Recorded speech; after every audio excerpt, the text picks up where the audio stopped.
Mr. Gareth A. Davies. Yes, sir. Here we are. Here we are again. So let's start the show as we always do. What have you been doing for the week? Well, I watched you in the broadcast on Sunday morning in Dubai from the airport. I was there in Dubai for 4 days doing Crypto Fight Night, which was a lot of fun. Mm-hmm. I interviewed Frank Gilfeather, Frank's Noble Arc, last week, the 78-year-old boxing coach who's become an Instagram sensation with 500,000 followers. Story to follow. That was it, really. I headed to Dubai on the Wednesday, drove through the floods there. I don't know if you saw those. I did. To get to the weigh-in. I met a young man on the card called Tony Curtis, who's 17. He's the youngest licensed pro in the UK, managed by Prince Nazim Hamid. It was an eventful week, but I've got to say my highlights, apart from presenting as it always is and being the headmaster at that event and shepherding Lauren Alexis and Anthony Taylor and Anthony Croller was out there with me as well. We had a great night on the Thursday, having a few tequilas together. He's a fantastic guy. We celebrated Rhiannon Dixon becoming world champion and his brother, of course, who's 12 years younger, young Croller, billion-dollar Croller, making his way. I had a fantastic week, but I've got to say, much as it's brilliant to be live at things and bring one's expertise to an event to make sure you're the glue in it, if you like, I was very, very thrilled and delighted for Ryan Garcia on Sunday morning in where I was, because you'll recall this, and I'm going to trumpet this.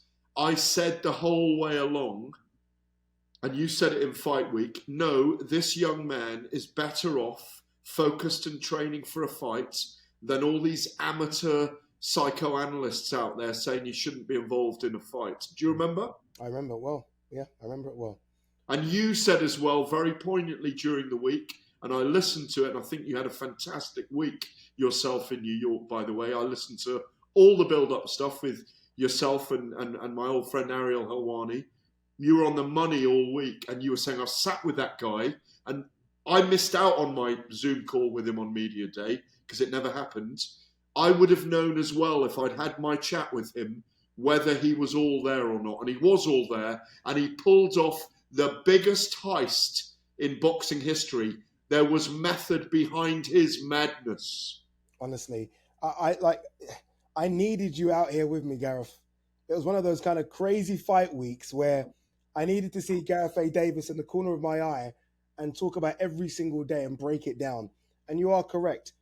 The minute I got to see Ryan and speak to him face to face, I was like, you're fine. I'm not having all this. You're not fooling me. You're okay. All this fight week antics. You've sold the fight very well. And everyone was like, well, I put the tweet out. And everyone's like, Ade, you don't know what you're talking about. I mean, we need to look at him. Like, this is a disgrace. The fight's going on. And I made sure I kept all those receipts of people that said that, because I thought he was okay. Look, we'll talk about the weight and the reasons he came in overweight. Again, I thought that was all part of the heist. But Ryan catapulted himself as the face of boxing with what he did over the last month or so. You know what fascinated me about him? I went to see him after the fight. Not a mark on him. Not one. It's like he's like a Hollywood superstar that decides to box when he wants to box. He took Devin Haney's soul in there. As a warrior, as a gladiator, you could just see the change in, or the hubris that came for Bill Haney, who came out today, and I thought was very good today, by the way, when he spoke about it. They took their licks. He gave a lot out there. We wanted to take Ryan Garcia close to death. Ryan Garcia said some dark things as well. But I thought Bill Haney did very well coming out today, and with full respect, and they want the rematch. But what Ryan Garcia did very cleverly, and I've highlighted this both in a Telegraph article and a couple of interviews I've been asked to do, it reminded me of the Italian playwrights Luigi Pirandello's Enrico il Quarto, Henry IV, in which Henry is an aristocrat. He's an Italian aristocrat. This is absurdist theatre from the 1930s. And Luigi Pirandello was a Nobel Prize winner for literature in the 30s. And he was very involved in absurdist theatre. And his aristocrat fell off a horse and decided afterwards when he banged his head that he was Henry IV. And all his family and all his friends went along with it. And they all pretended to be courtiers and they all dressed up. In the final act, he says to them all, you know, I've been having you up all this time. I've been sending you all up. There's nothing wrong with me. I've been doing this deliberately to see how far I could take it. That was Ryan Garcia. It reminded me of that. He took the absurdism of boxing. Now, you and I haven't spoken about this for a long time, and I praise you for your radar last week. And this sport is about having a radar about energy. There's a lot of smoke screens and there's a lot of mirrors in this sport. And we'll come to His Excellency Turki Al-Sheikh at the moment, and he's removing mirrors and smoke screens at the moment in our sport. But Ryan Garcia was using an old trick, which is Shakespeare's fool, talk the madness, but he was actually talking the truth.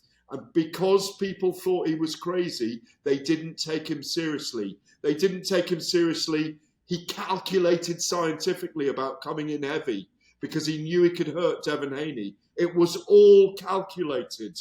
It was all a ruse, and it was extraordinary. That's why I'm calling it one of the biggest heists in history. The caveat is you can criticize him. You can critique him for coming in overweight, for forfeiting the $600,000 or $1.5 million, whatever it's going to be. But he did it by scientific design. We've got the sweet science and we got the science of design. He beat them mentally and physically, and he deserves to be the biggest name in the sport right now. That's my take on it. No, and I think you're spot on. I agree with absolutely everything you've said. But what baffles me is that this is a 25-year-old Ryan Garcia coming up with this heist. Like, if this was a 35-year-old experienced pro, I'd say, okay, I understand. But I don't understand where he kind of got the... I do. Go on. I do. He's got 12 million Instagram followers. Since he was 18, he's had this massive following online. His life is the subject of massive scrutiny. He was a father at a very young age. 2.5 years ago, 3 years ago, he disappeared for a year because he was dealing with anxiety. He went away, he dealt with that, and he came back. He knows that every move he makes is watched very closely.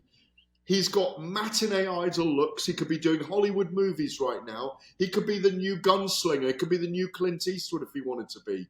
But what he did was, he said, you know what? I'm going to embrace my maverick genius for this, and I'm going to go all the way to the edge of the cliff without jumping off it. I'm going to say all the things I've ever wanted to say, all the outrageous things I've ever thought about. I'm going to say them all.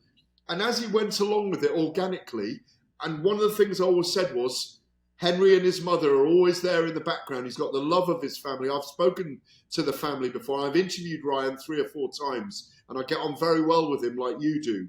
And I see him. And he probably sees you. And I know he sees me whenever we speak. He sees me. And that's his gift. He understands energy. And he understood it all the way to the promotion. The big caveat now is the dip he's going to have, which might take him into anxiety and depression after this huge climb. And at the moment, what I see him doing after the fight is embracing Jesus and his faith, and it's really, really healthy. It's an extraordinary story. In fact, you probably haven't read my piece, but I'm going to send it to you after the show so you read it. Yeah, no, send it to me, because I've just been... I feel like I'm having this dip down from the high of being ringside Saturday and seeing all the superstars. You know, I love those big events where, you know, and we don't get that many big ones in boxing, but when we do, the whole of Hollywood turns up, and you look at, I see Allen Iverson was there, Mike Tyson, Evander Holyfield. I'm on a high, and I'm almost feeling like I'm on this massive come down because it was extraordinary. Honestly, it was extraordinary. And you're right about the weight. I mean, look, I don't know whether to congratulate him on doing it, because he's supposed to make weight.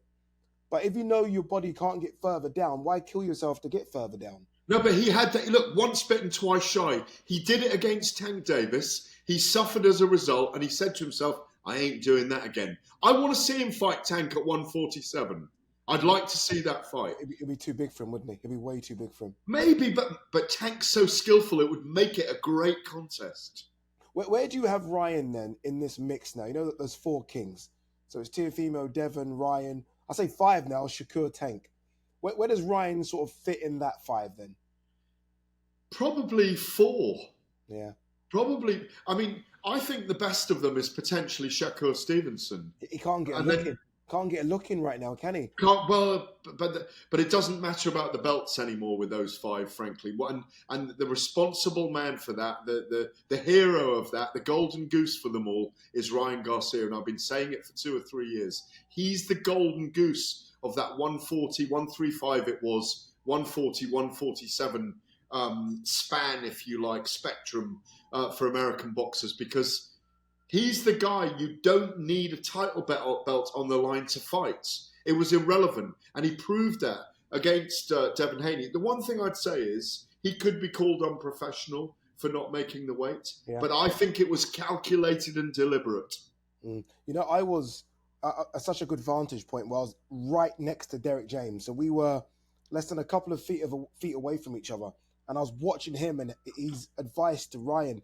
And as I was watching Derek, and obviously in the end they get the decision, and went backstage, I said, Derek, congratulations. I embraced him, a big hug, because I said something nice about him on the broadcast. And what I said was this win was massive for Derek James as well. And I was thinking, is this the biggest win for Derek James as a trainer? I was trying to think of Errol's big wins and Jermell Charlo's big wins. I'm thinking, for Derek, this is incredible. He's had a really torrid last 12 months. AJ left, Errol gets beat by Terence Crawford, Jermell Charlo looked to shadow himself against Canelo. This for Derek is a bit of a redemption arc as well. Yeah, well, he's the perfect personality to fit with Ryan Garcia, this outrageous character. The opposite of AJ, by the way. And that's why Derek and AJ doesn't really work in a way. So, I mean, our producer's asking us to quit, but I got to carry on going here, I'm afraid, because this is a fascinating aspect to this contest and to this event. Derek James allowed Ryan Garcia to be Ryan Garcia, and that's what he does. I think it's the biggest triumph because he was so written off in this fight. All people were talking about, well, the majority of people were talking about, from Eddie Hearn, from other boxers, all they were saying was, this kid's not well. From observers in the media, this kid's not well. We should think about him not fighting. My only thing was, if he's smoking marijuana and he tests positive for marijuana, they're going to pull him, or they're going to fine him or ban him or whatever they do, or suspend him. He produced, I think, the shock of the year, the upset of the year so far. I know we're only in April, about to come to May, but it may well be one of the modern victories that we look back on in time. Because when you take the entire story, it just looks so improbable. Because all people were waiting for was Devin Haney to beat him, and I believe Devin Haney would win. And all we were waiting for was King Ryan to implode. But all he did was explode, and explode in lights.